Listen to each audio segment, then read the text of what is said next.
ajudar, que é da Glória Aieira, com esse mesmo verso 16, do segundo capítulo, que no nosso caso é o nosso primeiro verso.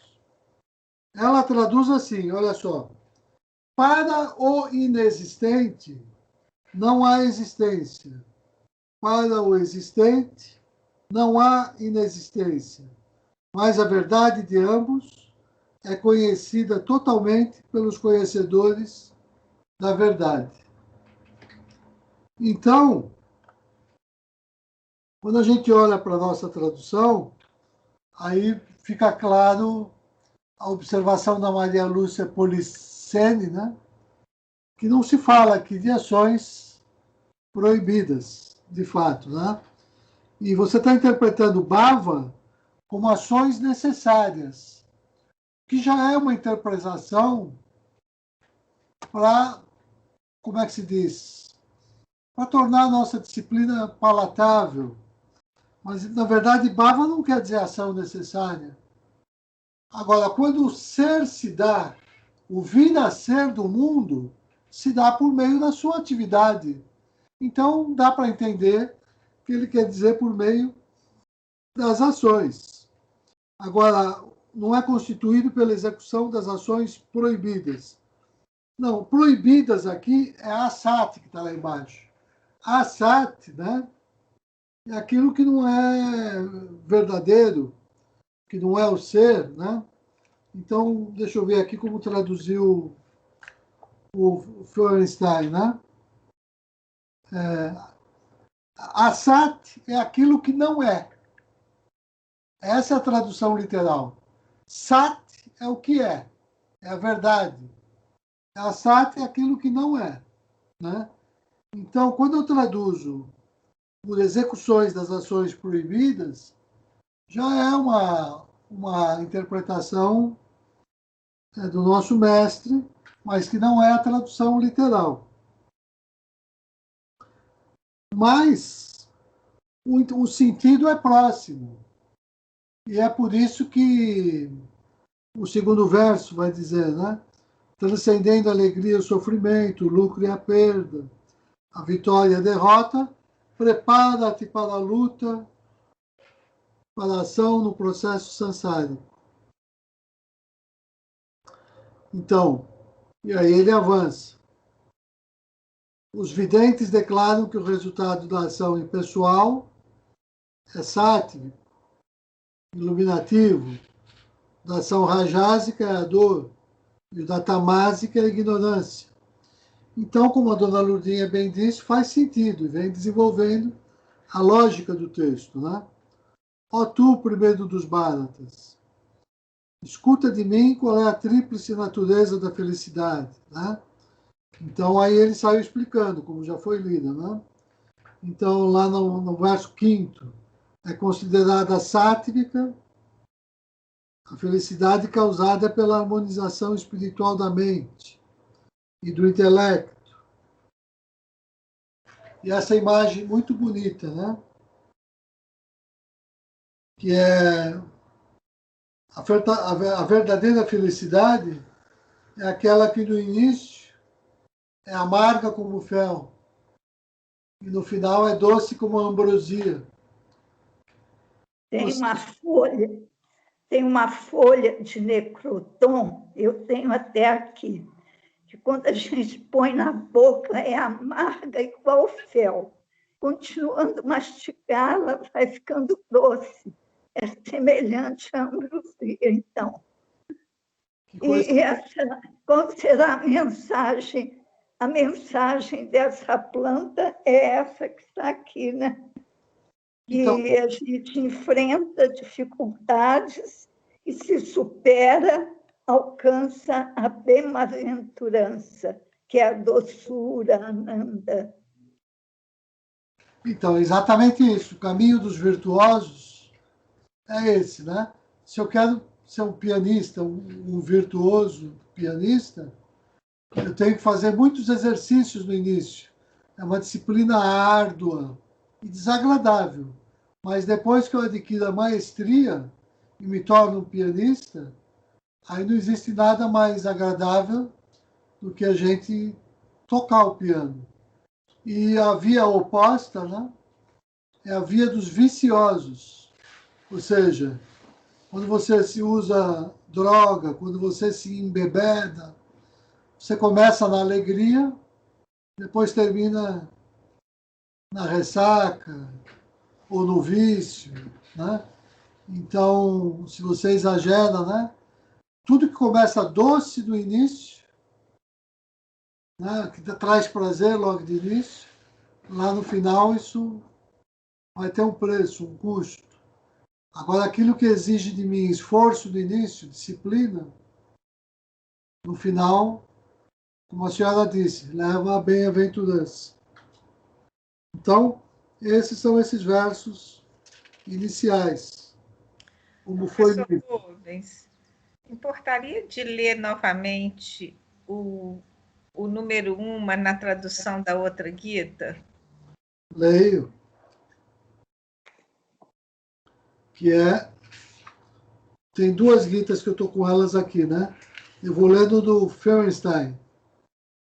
Não há vir a ser daquilo que não é.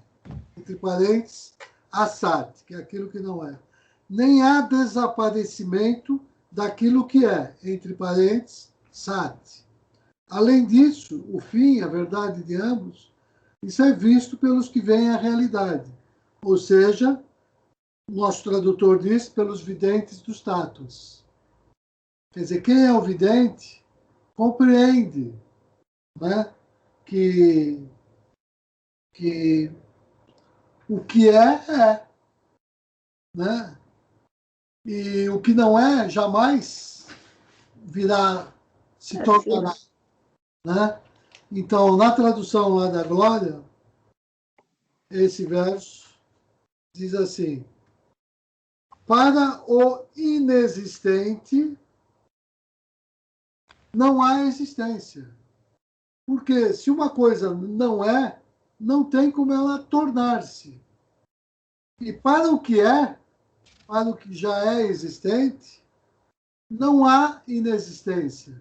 Então, para o que é, ou seja, para o que é Sat, não há abhava, ou seja, a não existência. Né?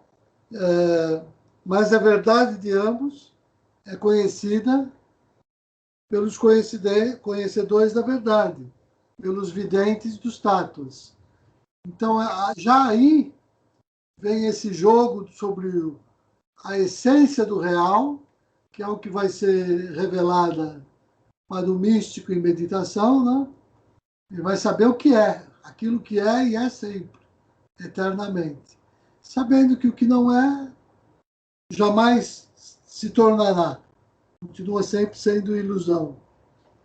Então, essa é a ideia desse verso. Avançando um pouco, eu queria ir no verso 9, porque não tem problema nenhum, a tradução está razoável. A última frase só, tal transcendência sobre o resultado da ação constitui o Karma Yoga, a tradução do Vasudeva Rao. No sânscrito e literal, não está a palavra karma. A transcendência sobre o resultado da ação é yoga, constitui o yoga. É isso que caracteriza yoga. Né? Então, só para lembrar isso, nesse verso. Assim, então, é a vivência pura do Karma Yoga, né? As ações sem esperar, vamos dizer assim, se está acima do resultado das ações. Quando se está acima do resultado das ações, se tem a unidade, que aí seria o Karma Yoga, né? então, essa é a interpretação do Vasudeva Rao. Está de acordo com a nossa doutrina, a gente pode ler assim. Mas em sânscrito, o verso não traz a palavra Karma Yoga. O que aparece no verso é Yoga, que é mais bonito ainda. É mais bonito ainda. Já constitui a síntese, né, Rubens? Esse seria o verso 48 do segundo capítulo das outras Gitas. Eu vou ler a tradução do Feuerstein de novo, para esse verso, depois da Glória de Eda. Olha, o verso 48. Constante no yoga, executa tuas ações, abandonando o apego, ó Dhananjaya, permanecendo sempre o mesmo no sucesso e no fracasso. Esse é o yoga que é chamado de equanimidade. Agora eu vou ler da Glória de Eda, 2,48. Estando firme no yoga, faça ações abandonando o apego, tendo a mesma atitude frente ao sucesso e ao fracasso. Ó Dhananjaya, que é o Arjuna, a atitude de equilíbrio é chamada yoga. Não é chamada karma yoga, é chamada yoga. No texto literal. Mas eu posso interpretar assim se eu quero dar um certo entendimento para o que é karma yoga. Agora, eu particularmente, eu prefiro a tradução literal. Ele está falando do yoga, né? Embora aqui se refira, como fala, se eu não tenho apego ao fruto da ação, karma yoga é isso, é realizar as ações sem apego ao fruto, né? Então eu posso inferir que o autor aqui, ao falar do yoga, está falando também de um dos aspectos do yoga, que é o karma yoga, que é o que fez o Vasudeva Rao. Foi o que ele fez. Yoga é unidade. Para se alcançar a unidade, então nós já vimos que implica esses 3 pilares, né? E implica também as ações corretas. Então, é uma interpretação que eu acho que não faz diferença, não, porque Karma Yoga, unidade na ação, e uma unidade total, uma unidade plena de tudo, é o caminho mesmo. Isso. Né? Então, é verdade, dona Lourdinha. Agora, é porque aqui a senhora está estressando o sentido de yoga como unidade. E quando a pessoa omite a palavra karma e associa com yoga, que ela está fazendo a oposição entre teoria e prática, e está lembrando a gente que yoga é, por excelência, a prática. Então, ela já é, em si, atividade também, né? Então, não precisa ir. Claro que precisa, ajuda, que é o que o mestre coloca. Karma Yoga. Mas como yoga significa prática, significa atividade, já significa, como ele define lá no outro verso, né? Sri Janardana não gostava dessa palavra. Yoga é maestria sobre todas as ações. Yoga é maestria sobre todas as ações. Mas o mestre Vasudeva Rao, quando traduz esse verso da Gita, prefere, como a senhora, dizer Karma Yoga traz excelência sobre todas as ações, que é como ele traduz esse verso da Gita. Mas o verso literal, encontrado em qualquer outra Gita, é que Yoga é que é a excelência sobre todas as ações. Eu sou um yogi quando a minha ação é perfeita em todos os campos do meu viver. Então, mas eu entendo que esse ponto, ainda mais naquela época de 1920, quando os Vedantinos chamavam os membros do Shuddha Dharma de Karma Yogis, né?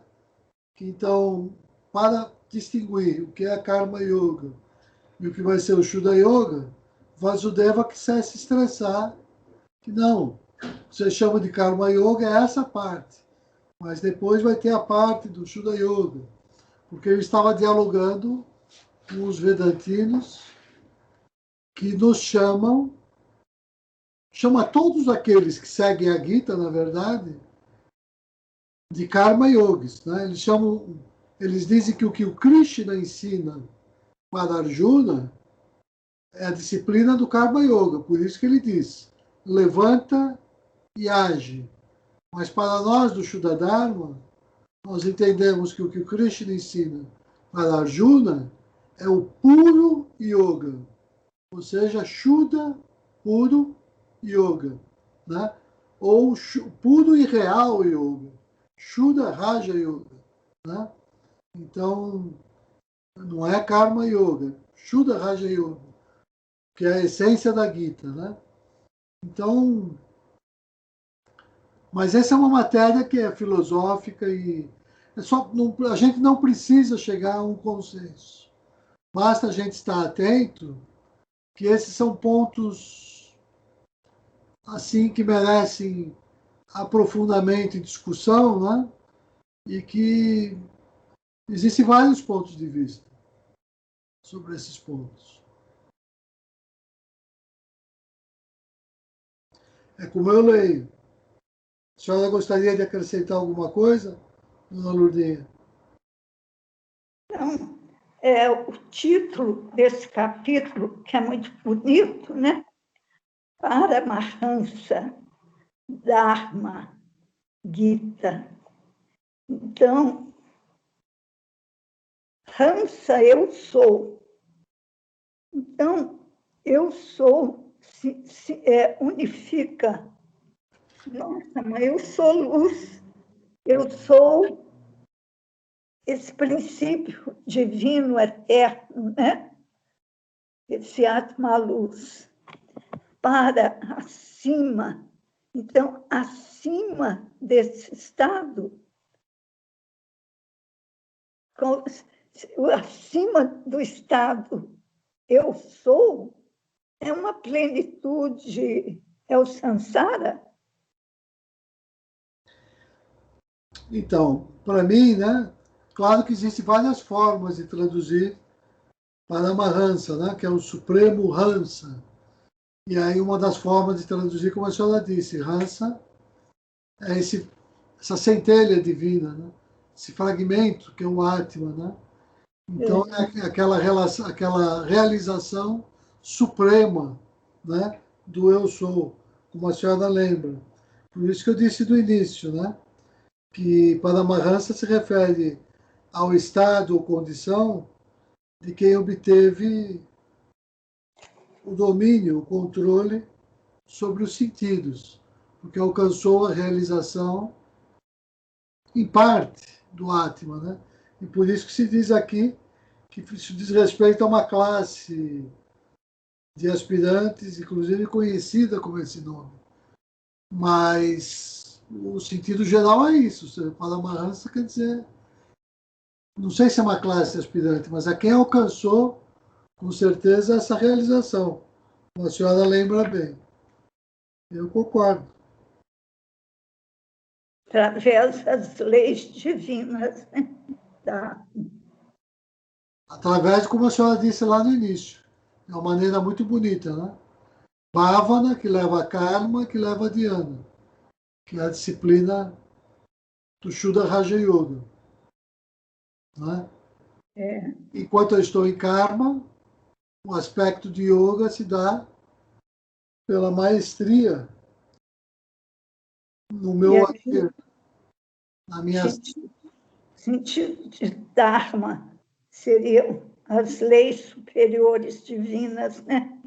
Alcançar, então, através desse princípio de luz eu sou, acima dele, e através das leis divinas, alcançar esse estado de supraconsciência. Assim, uma das formas de se acessar a Gita é a gente lembrar que o título do capítulo procura, como todo título, né, introduzir o tema e funcionar como uma espécie de síntese, né? Então, Gita quer dizer o canto, o louvor, o elogio, né? as leis de funcionamento, né?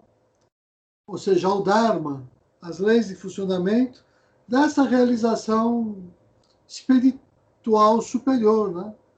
Parama, de Hansa, né? Que pode ser traduzido, sim, como eu sou, com propriedade. Então, nesse sentido, é isso, está correto. Está absolutamente de acordo com a ideia do capítulo, que é exatamente mostrar como se dá esse processo, que ele vai mostrar um pouco mais adiante. Já, aliás, a gente pode até, pensando no horário, enfatizar esses versos. Ô, Rubens, Pois não. só uma licencinha aqui, porque esse verso 18 me lembrou muito de você, porque você sempre fala isso. O aspirante bem disciplinado é normalmente desperto, ativo no plano da consciência átmica, o qual é noite, a ausência de atuação para todos os outros seres que atuam no tríplice processo samsárico mundanal ao contrário. Este tríplice samsara, onde os seres comuns estão despertos em suas funções normais, é noite para o sábio vidente. Então, esse paradoxo aí da noite e do dia, né? Você sempre fala isso, eu gostaria que você explicasse mais para a gente esse verso aí. Então, na verdade, eu ia tratar disso em conjunto. São os 3 versos que apresentam a disciplina que a dona Lourdinha mencionou, né? Que está no título do capítulo. Paramahansa Dharma Gita, né? São os versos 16, 17 e 18. Se eu quiser, claro que tem todos os outros, mas só com esses 3 a gente entende. Primeiro, uma correção, né? A mente e emoção, a qual concorda com os vagabundos, por favor, né? Não. Também achei muito estranha essa palavra aqui. Na verdade, é a mente e emoção, a qual concorda com os divagantes sentidos, né? Aqueles sentidos que estão sem rumo, sem controle, sem leme, né? Então, a mente e emoção que está ligada com esses sentidos engana forçosamente o entendimento do aspirante, semelhante ao vendaval que arrasta para longe o barco sobre as águas, né? Ou seja, a nossa mente não pode ser como o barco ao sabor dos ventos. Assopra para cá, joga o barco para cá. Assopra para lá, joga o barco para lá. Essa é a mente escrava dos sentidos, né? O verdadeiro velejador, aquele que conhece as leis para velejar, sopra o vento de frente, sopra o vento de lado, ou sopra o vento de trás, ele arruma a vela de um tal jeito, ele define o seu destino e ele alcança o seu destino velejando contra a corrente, contra o vento, contra o que for, porque ele tem o domínio e o controle da ciência, dessas leis do funcionamento, desse Dharma, né? Para se autocontrolar, para se autoconduzir. Então, esse verso 16 fala da mente descontrolada. O verso 17 diz assim, né? Portanto, atue de grandes façanhas. O entendimento daquele cujos sentidos atuam nos objetos de sensação inteiramente sem apego é sereno, que é o que ele vai mostrar quem é que entende isso, que é o que a Cristina me pediu aqui no verso 18, né? Que a metáfora é muito simples, né? Qual é a diferença de um místico, do sábio e do religioso comum? Qual é a diferença do espiritualista, de um ser livre e superior, e do religioso está apegado demais à letra morta das escrituras. A diferença é essa, né? Que aquilo que é dia para o sábio que vê, quer dizer, o místico, enxerga como se fosse dia para uma verdade que é revelada para ele, para o religioso que é apego à letra morta só das escrituras, que não vive a escritura, ele não tem acesso a essa realidade. Para ele, essa realidade é noite. Ele está sonhando, está dormindo para isso. Porque ele está acordado no mundo da matéria, no mundo do samsara, no mundo das ilusões. E esse mundo onde nós estamos acordados, né? Nós que vivemos no samsara, o sábio, para ele, é noite. Ele está dormindo para esse mundo. Por quê? Porque esse mundo não o abala, não o afeta, não o atinge. Então, quando o sábio fala, a pessoa comum, quando fala dessas coisas que para ele é dia, né, a pessoa comum não tem como assimilar e compreender, porque isso para ela é noite. Ela não está vivendo essas coisas. A consciência dela está dormindo para esses aspectos, né? Então, o que ele vai dizer? Como é que eu acordo para essa realidade interior, para essa realidade do coração, para onde a maioria dos religiosos do mundo está dormindo? Os religiosos, né? Que a pessoa pratica só aquela superfície da espiritualidade que te leva a afirmar: eu estou certo, você está errado, a minha religião é melhor que a tua, eu tenho mais experiência que você, eu sou melhor do que você, eu sou superior a você, você tem que aprender comigo. Né? Essas falas, em geral, vêm da pessoa comum, dificilmente vêm da boca do sábio. Porque o sábio, que tem humildade, né? Ele convence pelo exemplo ou com palavras doces. Jamais ele vai fazer uso do argumento da autoridade. Né? Isso é verdade porque sou eu que estou falando. Não, esse está dormindo porque é verdade. Né? Porque ou a verdade se dá em palavras fáceis e simples, ou ela não pode ser revelada naquele contexto. Ou ela se dá um simples exemplo. Eu acho muito bonita essa metáfora, porque o verdadeiro sábio, ele fala tanto para pessoas simples quanto para adultos, claro. Não é? E numa linguagem que ambos entendem, né? Possam entender. Cada um no seu nível. Cada um no seu nível, exatamente.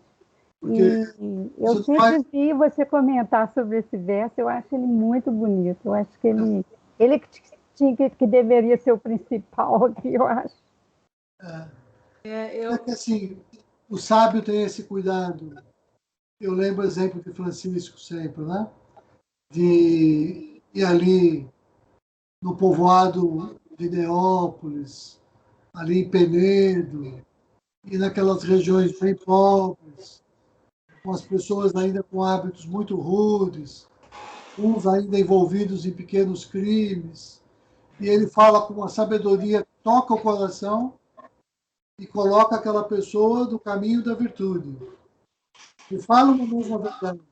Mas é óbvio que aquela pessoa que entrou no caminho da virtude não entrou no mesmo nível do que um morador da fazenda que frequenta o Chudaçaba, que vai viver a verdade já de uma maneira mais interna e inacessível. Por exemplo, às vezes o Francisco ia no mercado e pegava um morador de rua e levava para almoçar com ele, para dormir do lado da cama dele, e ensinava aquela pessoa até ela se reencaminhar na vida. Que é uma maravilha. Mas a gente dificilmente vai dizer que que aquela forma de tocar o coração verdadeiramente do morador de rua que tocou nunca vai levar o morador de rua ao mesmo nível e estado de consciência que ele leva quando ele prepara as pessoas que ele quer para terem à frente do trabalho, por exemplo, que ele construiu e quer que tenha continuidade. Então, ele vai escolher as pessoas mais preparadas, para as quais ele também soube falar. É a mesma verdade, mas ela é graduada. E é claro que aquele morador de rua teve acesso, mas é um acesso igual quando a gente inicia na escola. Você teve acesso ao pré-primário. Você vai se caminhando. Você tem que se formar. Professor, eu gostei demais também desse verso, viu? Você e Cristina. Eu acho que não se compara só religioso, não. Acho que compara-se, eu já vi isso muito na filosofia também, que eu tenho estudado um pouco, compara-se ao ser humano em geral, como você está dando exemplo aí. Né? Outro dia até eu vi um exemplo assim, falando assim, se você está passando por uma rua, você vê um grupo de pessoas fazendo uma algazarra, atitudes, né, ruins na rua, tudo, você fique tranquilo e pense, eles estão num nível de consciência ainda muito baixo, são pessoas que ainda não evoluíram. Isso dá até uma tranquilidade a gente pensar, são seres humanos que ainda estão numa consciência de muito baixa ainda, entendeu? É isso mesmo que você falou, né? Independe, né? Não é só religião ou sábio, como você falou, pode ser um morador de rua, pode ser uma pessoa humilde e estar numa consciência elevadíssima, né? Eu acho isso muito interessante. Mas acontece que aqui nessa metáfora, que é noite para alguns. Então, Francisco, que foi esse mestre de luz, ele dava certamente as iniciações e que algumas, talvez, seriam noites para esses iniciados, né? Até que o momento do despertar vai permitir que à noite eles tenham também a sabedoria, né, do sábio. Precisamente, dona Lourdinha. Esse é o sonho, inclusive, de Francisco, né? Levar a todos, ou o maior número possível de pessoas, a alcançar esse estado, que ele mesmo estava experimentando, que ele gostaria que os outros tivessem essa oportunidade. Né? E um aspecto dele também que eu achava muito bonito é que nós precisamos enxergar, né, a essência divina no outro. Mesmo os seres, nós também, lógico, eu me incluo aí, nós estamos em evolução, mas quem está num aspecto mais buscando as coisas inferiores, né, mesmo, né? Então, nós somos os responsáveis, nós somos os protagonistas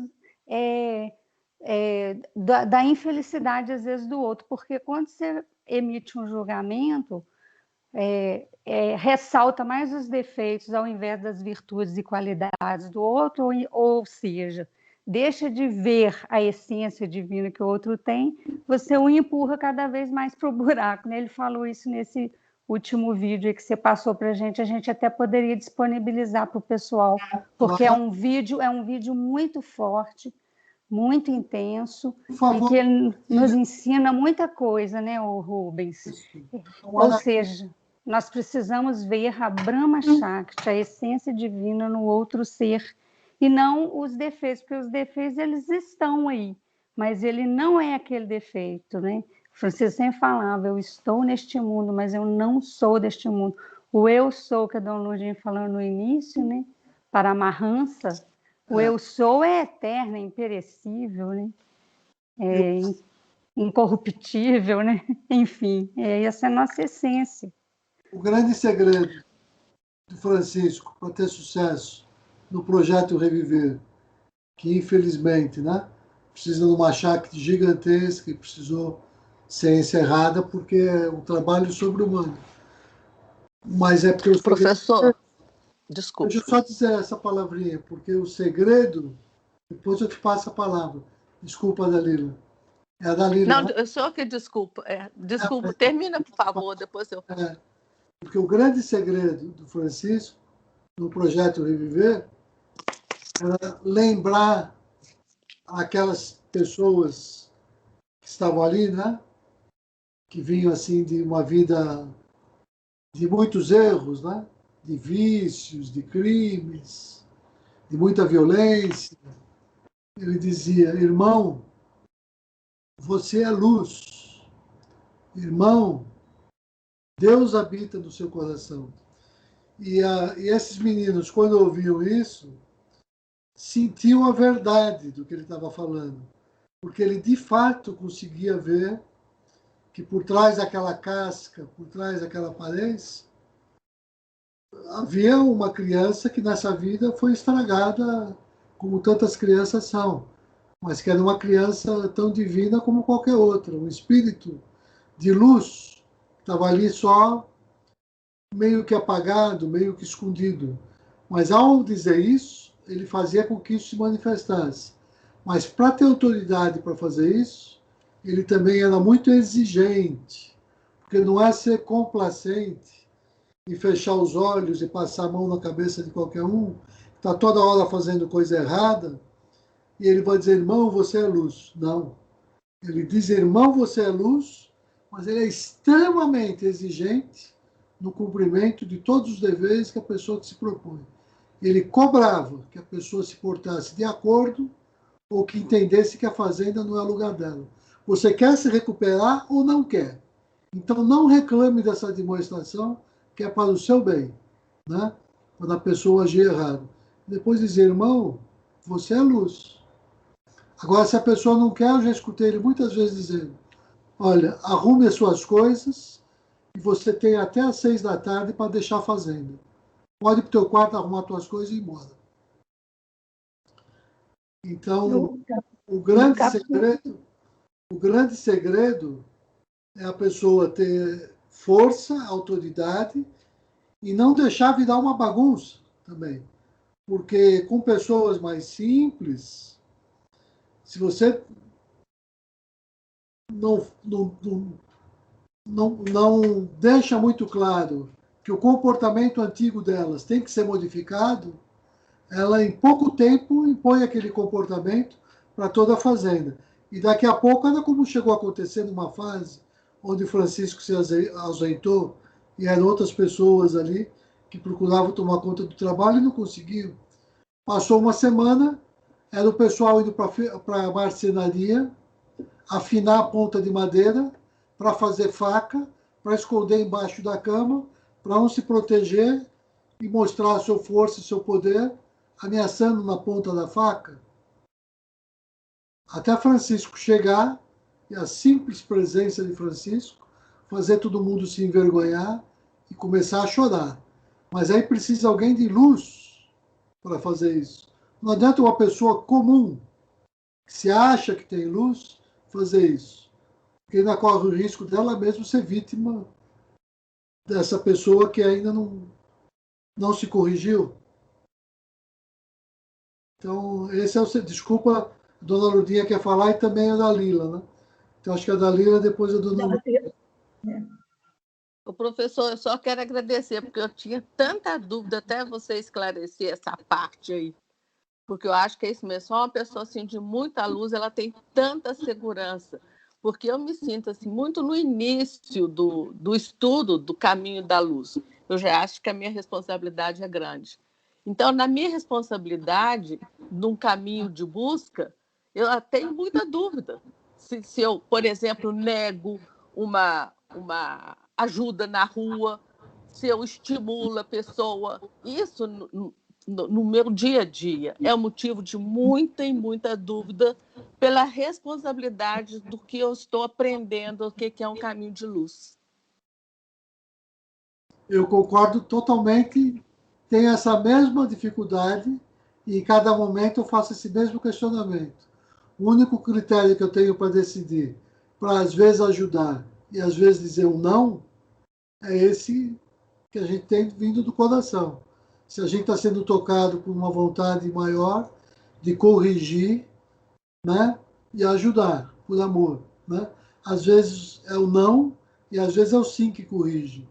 Isso. Toda mãe sabe que dizer sim o tempo todo para uma criança, você está criando um pestinha, um criminoso, uma pessoa cheia de vícios, depois vai achar que a sociedade existe para servi-lo, né?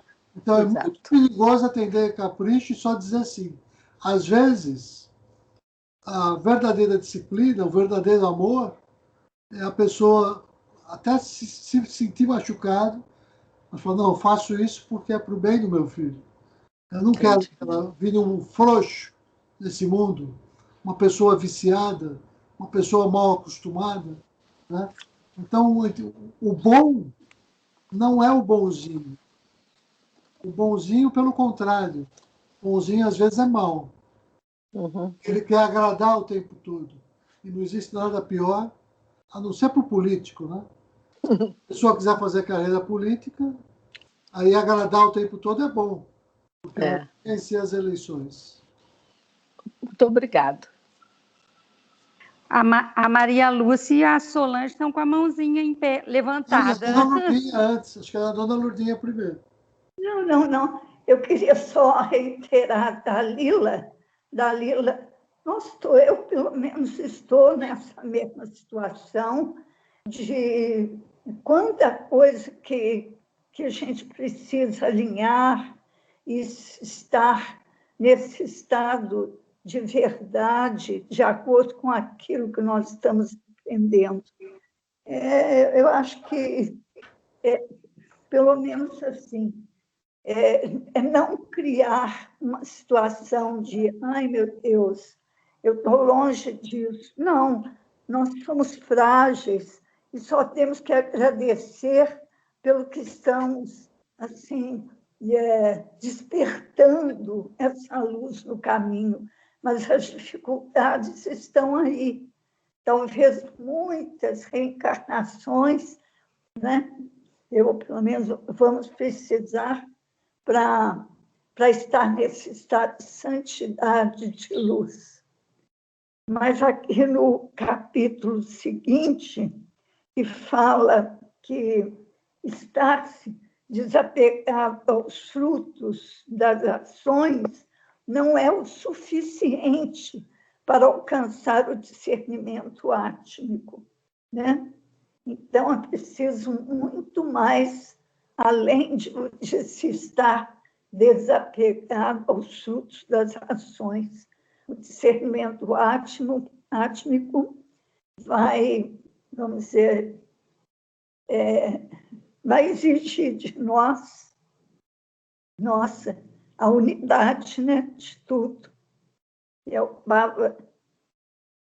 Dona Lourdinha, se a senhora me permite, aí agora eu vou fazer uma homenagem ao nosso mestre, né? E a fala da senhora, que é exatamente o verso 22, porque aí sim, com propriedade, está definido o Karma Yoga. E aqui sim, a palavra é Karma Yoga, no sânscrito também, e em qualquer tradução de qualquer Gita, que diz assim, porém, ó Arjuna, aquele que com os sentidos controlados pela mente, sendo desapegado do fruto da ação, ocupa a atividade dos sentidos no Karma Yoga, ou seja, na execução da ação com entendimento sintético, isto é, átmico discernimento, como a senhora lembrou, esse é considerado excelente na execução das ações. Aí sim, é o Karma Yoga. E é por isso que o verso 23, né, que é o verso chave do capítulo, vai dizer, a pessoa que livre de toda paixão atua desapegadamente e estando livre de posses materiais, sendo impessoal, alcança a paz. Por quê? Porque essa, verso 24, é a brâmica ou transcendente condição, a qual, uma vez alcançada pelo aspirante, seu discernimento ático jamais será obscurecido, permanecendo assim na culminação de cada Vyavasaya, ou seja, de cada funcionamento, né, ele alcança o êxtase brâmico, ou seja, o Brahma Nirvana, né, que é a conclusão desse capítulo. Agora acho que tinha gente com a mão levantada, a Solange e a Maria Lúcia, né? Pra gente. Tá fechado o microfone, Solange.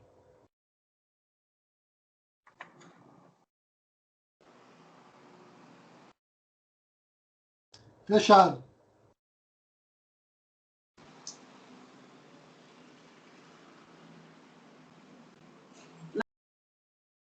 Fechou.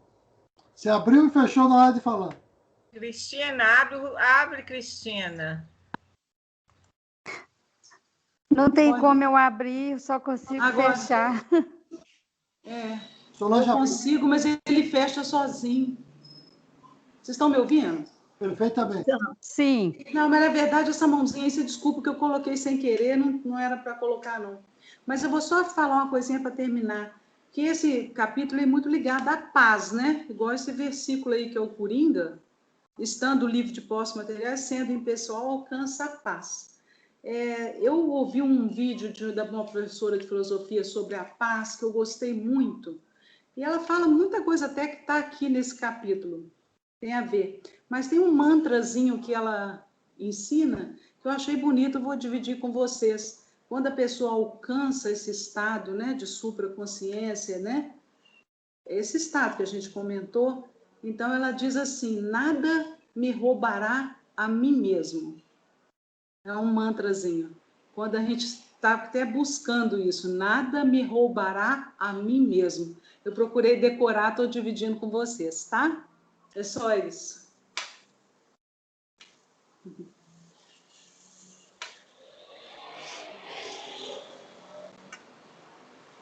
Eu terminei. Se alguém quiser falar mais, fazer o fechamento. Rapidamente, assim, é interessante, né? Nada me roubará a mim mesma, a não ser que eu deixe. Isso. Né? Eu escrevi algo aqui, eu não sei se eu interpretei corretamente, mas nesse 18, o tríplice processo sansárico mundanal se refere às trigunas ou é mais do que isso, professor?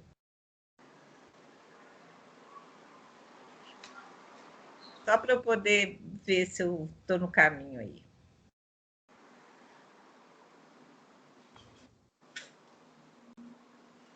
Está fechado, você está fechado. Desculpa.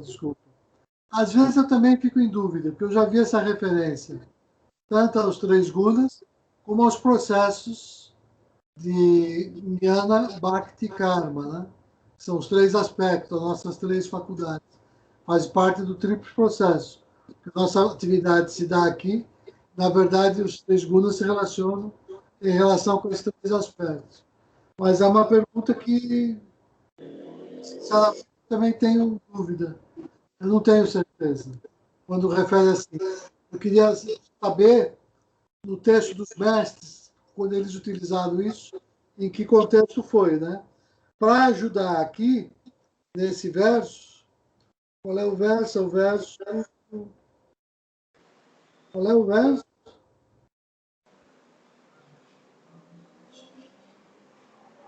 Qual é o verso, Maria Lúcia? É o 18. É o 18. Tá. O que pode ajudar, né? Eu vou olhar o que aparece no sânscrito, para ver se a palavra aparece, se é uma interpretação do Vasudeva de acordo com a filosofia e o entendimento dele do que é o triplo processo. Seria o verso 269, nas outras Gitas, né? Então, lá na outra Gita, é assim, ó. Verso 18.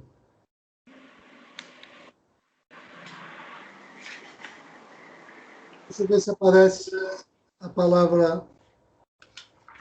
Vou pegar só os termos em sânscrito, porque aí eu já vejo. Ali em sânscrito,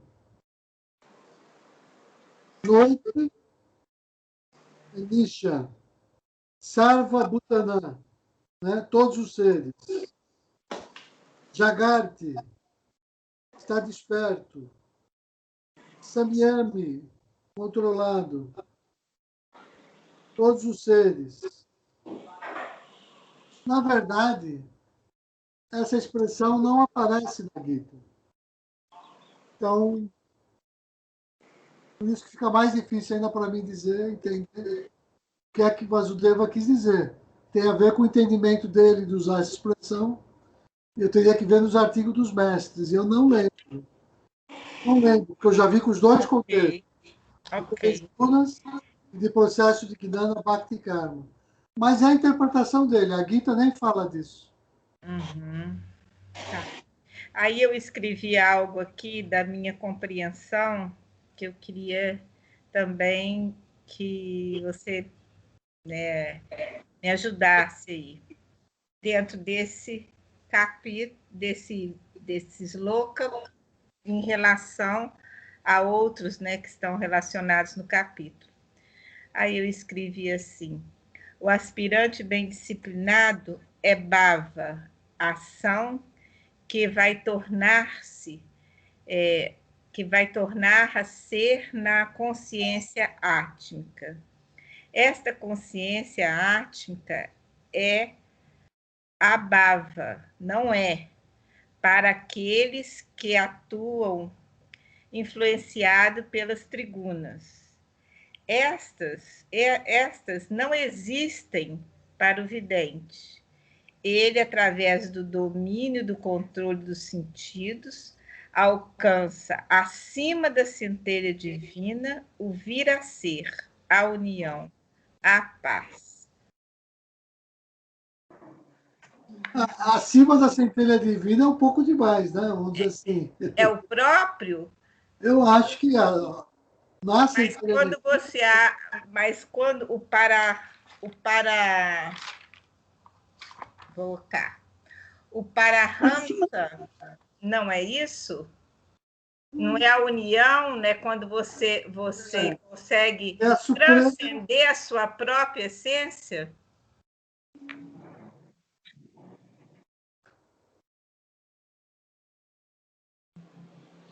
Pois é, isso é eu acho que se eu fosse pensar em termos de estilo, de força expressiva, dá para ir por aí, mas centelha divina é o Atma. Para transcender isso, é o Paramatma. E o Paramatma é o Supremo Brahman, quer dizer, aquele estágio que eu jamais vou alcançar. Jamais. Mas o estado de união. Aproximar por Brahma Samipya. Vou me aproximando assintoticamente. Entrarás no seio da luz, mas jamais tocarás a chama. Mabel Collins em Luz no Caminho.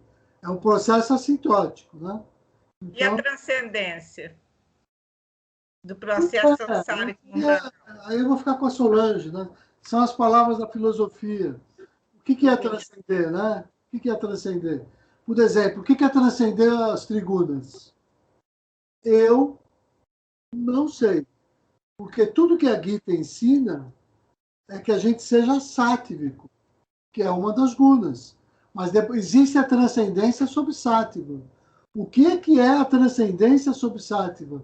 Está tão longe que eu não consigo nem imaginar o que isso possa ser. Se eu conseguir me tornar sátivico, já está bom. Nossa, está maravilhoso. Não é, dona Ludmila? Está maravilhoso. Mas quando o vidente ele diz que o processo samsárico mundanal,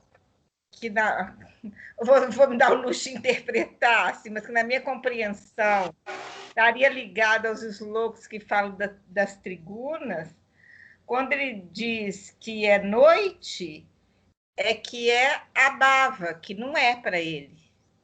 Então, ele assim, meu entendimento aqui, ele vai no sentido de transcender. Essa também foi uma dúvida, até o estado sádico, Como metáfora é isso, está certo, é verdade. Até Exatamente. isso, mas não.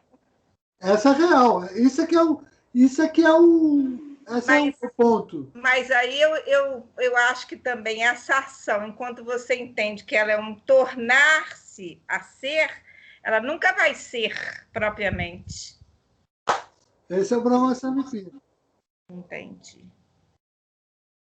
Mas o sentido nessa metáfora, que é noite para o sábio, é que, mesmo na escuridão, ele está na luz, enquanto que o que está longe desse caminho é noite o tempo todo. Né? Mais ou menos isso. Isso mesmo. Ele só está acordado para as paixões, né? A pessoa comum. Ele vive, o que é dia para ele são as coisas que os sentidos captam. Você é captado pelos 5 sentidos, que você se escraviza por meio dos gunas. Por isso que a gente tem que transcender os gunas. E a palavra transcender é forte, como a Maria Lúcia lembrou. É uma coisa... Pois é, eu estou com a Maria Lúcia. Eu acho assim, transcender os gunas. É isso que é o samadhi? O nirvana? Claro que sim. A ideia é transcender. Eu digo que isso é tão difícil. Isso, é muito difícil. Conceber. Para chegar no sátivico já é dificílimo, né? Naquele equilíbrio. Mas se a gente também tem que... eu ia falar trabalhar, mas não é a palavra assim, mas eu acho que a gente tem que se guiar, né, pela luz ou para a luz. Então, a nossa meta, né? Não conseguir descrever ou não conseguir abarcar ou imaginar, né, aquilo que seria, vamos dizer assim, a unicidade, né? Mas seria eu ter a ação através dos aspectos do yoga que me posicionam em direção a esse caminho. Claro, mas olha só, um ser luminoso é um ser sátivico. Caminhar para a luz é caminhar para sátivo. E ainda assim, sátiva também tem que ser transcendido. Mas caminhar para a luz é caminhar para sátiva. É assim que se chega à luz, caminhando para sátiva. Que também precisa ser transcendido. O que é que isso significa? Não sei. O sábio vidente transcendeu sátvika, hein, Rubens? Na nossa humilde opinião, quer dizer, na minha. O sábio vidente transcendeu o estado sátivico. O sábio aqui nesse mundo, olha, duvido. Ser humano que transcendeu o sábio... Entendi. Não conhece nenhum. Isso é uma coisa que está no plano dos seres sutil. Angelical. Eu acho. Angelical. Quem nasceu nesse mundinho aqui está, no máximo, você se libera daqui. Sátiva. Entendi. Até quando eles chamam de avatar, vamos dizer assim, é que as palavras estão banalizadas, né? Você pega os grandes seres, os grandes santos, né? Ramakrishna, Yogananda, Vivekananda, como é que chama? Sai Baba. Imagina, para mim todos eles estão longe de serem 100% sátívicos. Longe. Embora os seus discípulos os considerem que eles já transcenderam o sátiva, né? Eu acho que não. Então, entendi. Cada um, né? Francisco, que a gente respeita a nossa escola. Eu não acho que Francisco tivesse transcendido o sátivo, de forma alguma. Francisco cometeu muitos, como todos nós humanos falíveis, muitos pequenos equívocos, muitos, como todos nós. Faz parte desse processo. É normal e é compreensível. É normal, é com a maturidade, aí eu não me refiro à cronologia, não. É com a maturidade espiritual que os equívocos vão ficando um pouquinho de lado, né? Mas eliminar todos é para Deus que é onisciente. É isso mesmo, Cristina. Entendo. Com a busca, né? A pessoa que busca e mais a maturidade, né? As duas coisas que vão ajudando a diminuir, né? Que a gente pede a Deus para nos ajudar, não é mesmo? Isso mesmo. Nós estamos voando muito alto. Dona Lurdinha, então, eu acho que o Rubens tem os horários dele, nós também, né? E se a senhora quiser terminar, eu havia proposto no início para o grupo, porque semana que vem já é fevereiro, não é? Já, porque domingo é 31, né?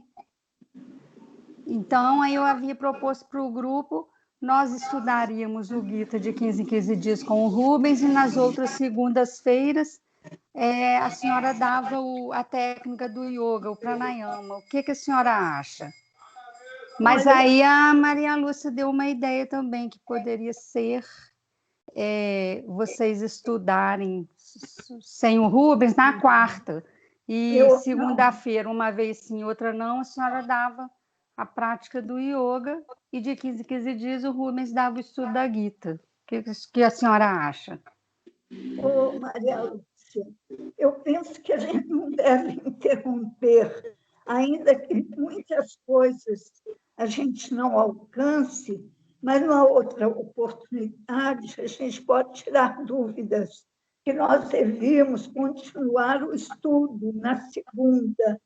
E eu ficaria na quarta para a gente conversar sobre o caminho do yoga, tantas coisas, né, que poderia esclarecer e ajudar ao equilíbrio dessa prática, junto comigo, que eu estou aprendendo também.